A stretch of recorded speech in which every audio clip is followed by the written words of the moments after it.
pourquoi l'ancien éditeur de Dragon Ball tacle encore Toyotaro ? Alors depuis la disparition d'Akira Toriyama, son ancien éditeur Kazuhiko Torishima n'a pas sa langue dans sa poche. C'est le moins qu'on puisse dire, vous l'avez vu depuis quelques mois, il enchaîne les critiques, notamment sur la gestion de la licence Dragon Ball, par une personne qui, selon lui, est arrogante et qui n'a jamais créé une seule page ni écrit une seule ligne de Dragon Ball. Alors on le verra plus tard, mais par ses accusations, il parlait clairement de Akio Yoku, qui est actuellement, je sais pas si c'est la tête pensante, mais en tout cas celui qui est au sommet peut-être de la hiérarchie de Dragon Ball aujourd'hui, entre autres. Mais pourquoi cette prise de parole soudaine de Torishima ? Torishima qui aujourd'hui n'a quasiment plus aucun pouvoir au sein de la gestion de Dragon Ball, pour rappel. Alors dans cet article, on va voir une première partie que j'ai appelée critique d'une franchise qui s'éloigne de son public, parce que finalement c'est ça le propos des messages de Torishima. Alors parmi les récentes critiques de Torishima, on peut par exemple citer son tacle à l'annonce du premier parc Dragon Ball en Arabie Saoudite, au prétexte que les enfants japonais ne pourraient pas s'y rendre facilement et qu'un tel parc ne devrait être construit qu'au Japon. Alors ceux qui étaient à la Japan Expo 2025, ils se souviennent aussi de la conférence qui s'appelait « Les techniques manga balèzes de Mashihito », qui est d'ailleurs le nom du livre qui va sortir en France au mois de mars, au cours de laquelle Torishima s'est prêté un exercice de critique sur Toyotaro, sur son manga Dragon Ball Super, et sur le nouveau one-shot qui s'appelle le Lost Samurai, que Toyotaro il a présenté à la Japan Expo, et dont d'ailleurs on n'a plus aucune nouvelle.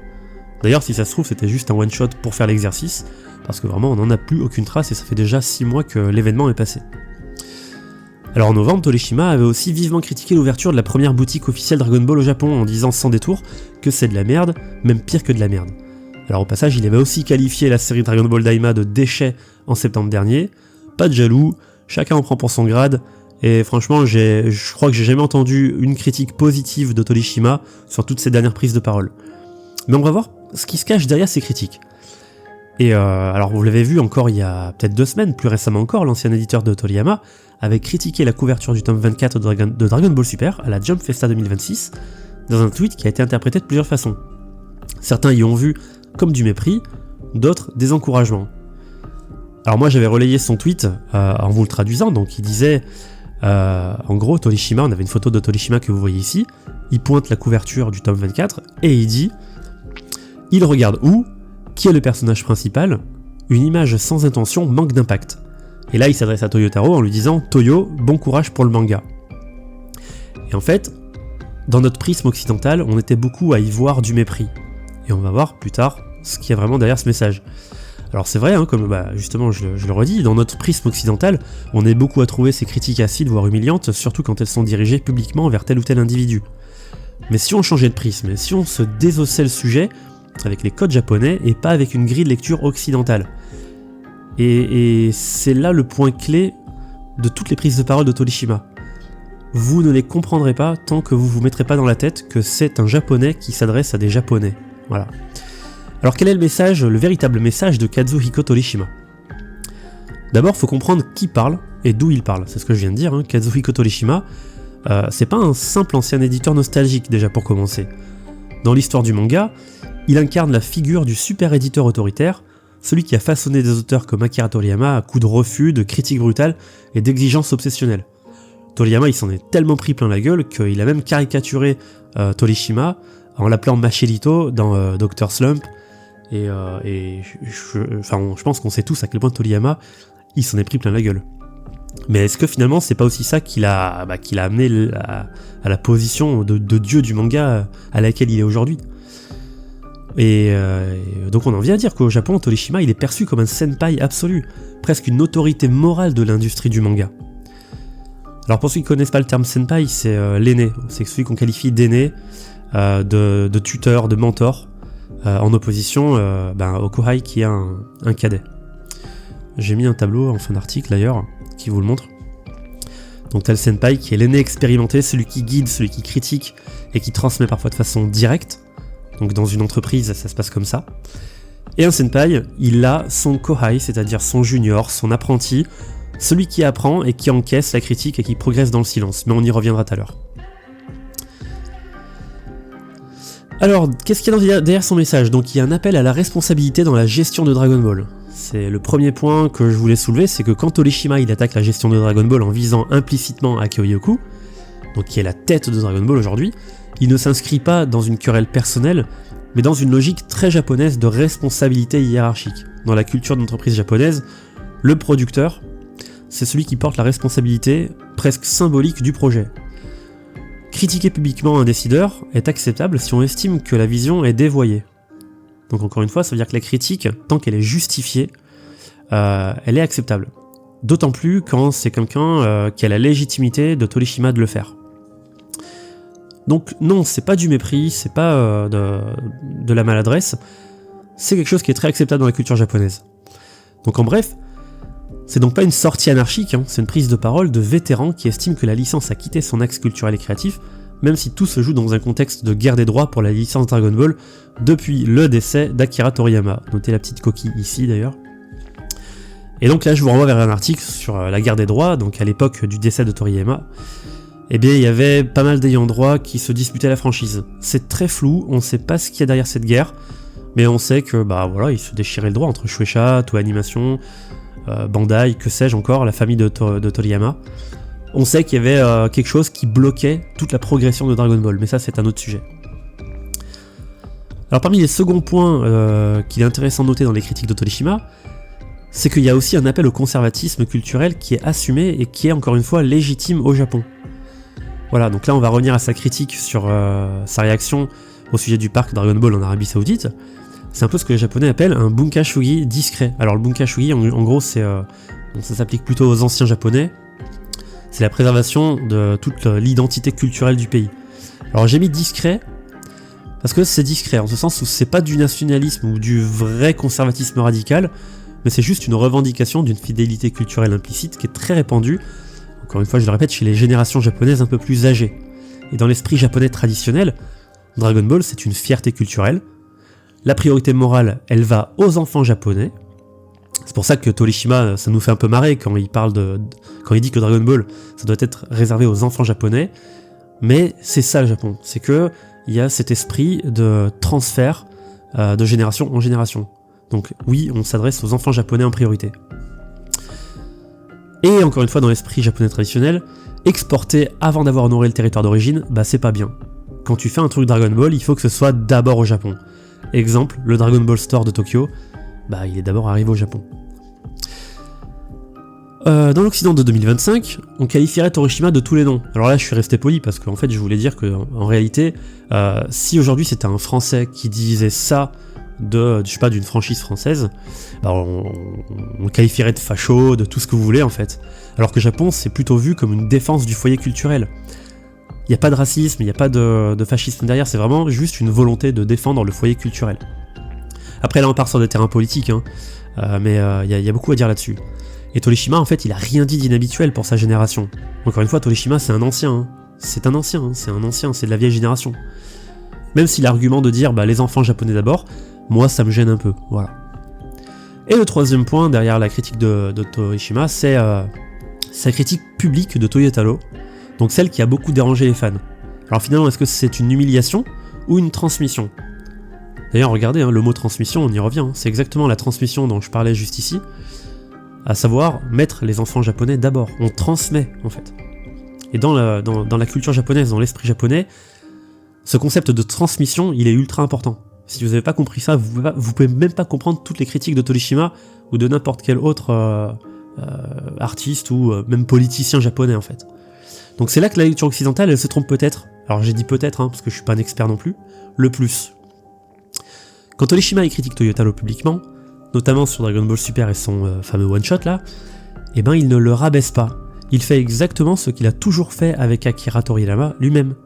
Dans la culture japonaise, un senpai qui ignorerait son kohai, c'est du mépris. C'est ça qu'il faut comprendre. En France, en entreprise, t'as un tuteur qui ignore son stagiaire pendant 6 mois, tout le monde en a rien à cirer quoi. Le stagiaire il va faire son rapport de stage, il part. Alors kohai c'est pas tout à fait un stagiaire, mais l'idée c'est la même. Un senpai qui ignore son kohai, c'est grave, c'est du mépris. Un senpai qui critique sévèrement, ça par contre c'est de la reconnaissance du potentiel. Ça c'est bien vu. En France, un senpai qui va critiquer son cadet, ça va être du harcèlement moral, ça va être... vous voyez le truc quoi. Et la critique publique c'est une épreuve de solidité mentale. Au Japon, il y a souvent cet esprit-là où la critique publique, elle est très présente, que ce soit en politique, que ce soit dans l'univers des médias, de l'animation, du divertissement. Et c'est d'ailleurs pour ça qu'il y en a beaucoup qui démissionnent facilement, contrairement en France. Hein.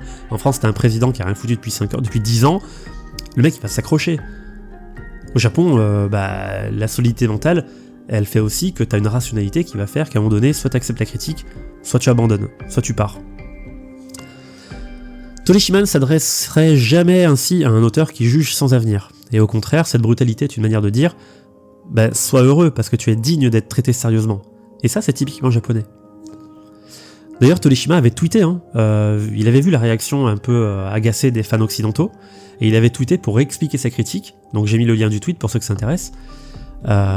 Et en fait, il avait dit dans son explication, il a dit « Quand une œuvre ou une personne ne m'intéresse pas, je ne prends même pas la peine de la critiquer. » Autrement dit, s'il critique Toyotaro, c'est justement parce qu'il y voit un potentiel en lui. Et c'est une phrase clé de sa philosophie d'éditeur, l'indifférence, c'est ça la vraie condamnation. Si ton éditeur, il est indifférent à ce que tu fais, inquiète-toi. Inquiète-toi vraiment, parce que c'est terminé pour toi. Alors pourquoi ça choque tant en Occident ?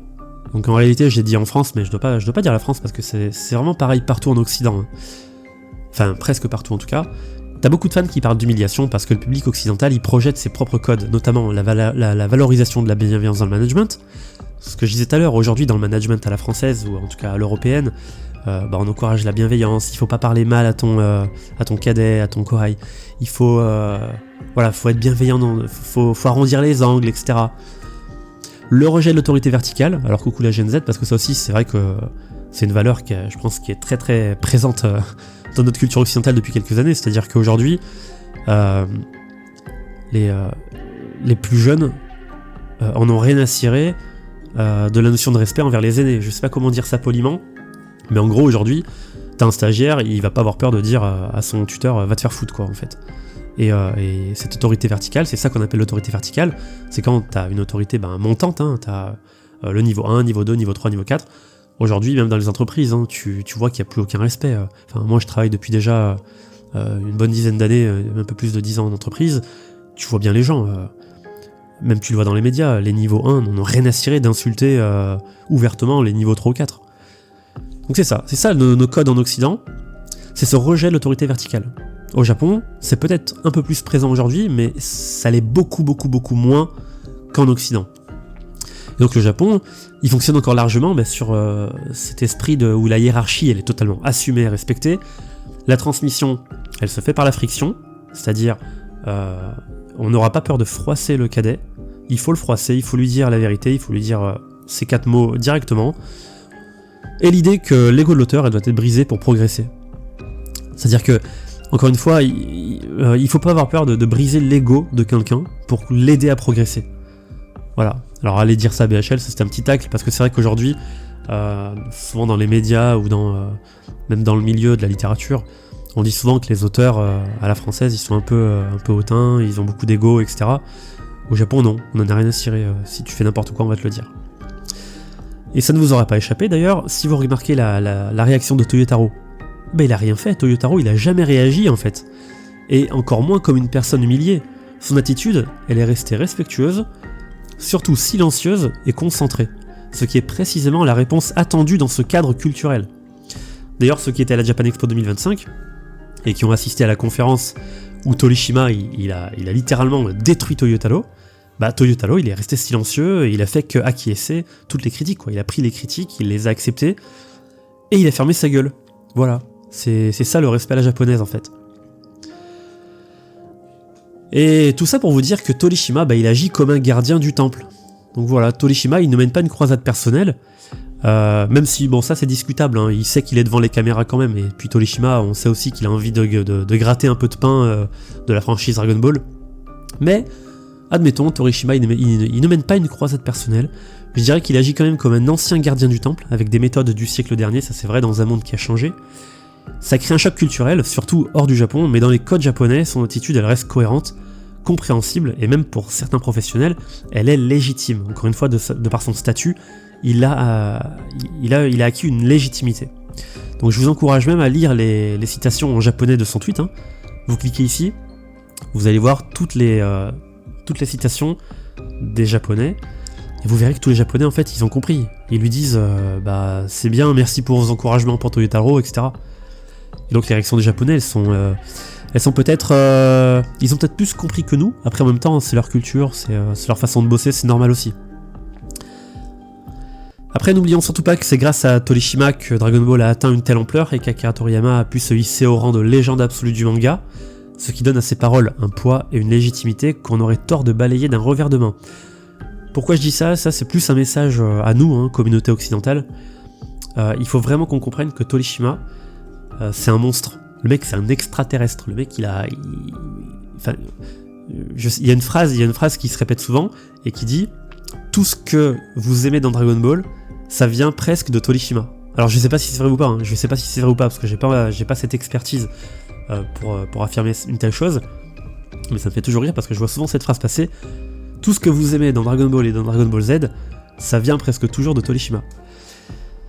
Et ça, cette phrase-là, elle est vraiment clé, parce que ça explique pourquoi il faut vraiment accepter les critiques, même encourager Torishima à continuer ses critiques, parce que c'est comme ça qu'il va tirer Toyotaro de la merde dans laquelle il est aujourd'hui. Parce que Toyotaro, je suis désolé, c'est pas un génie, loin de là. Je pense que le mec, il a eu la chance de se hisser dans le milieu Dragon Ball en 2010, à une époque où il n'y avait pas encore trop de réseaux sociaux, on connaissait pas les Feignons, les Dragon Garoli et compagnie.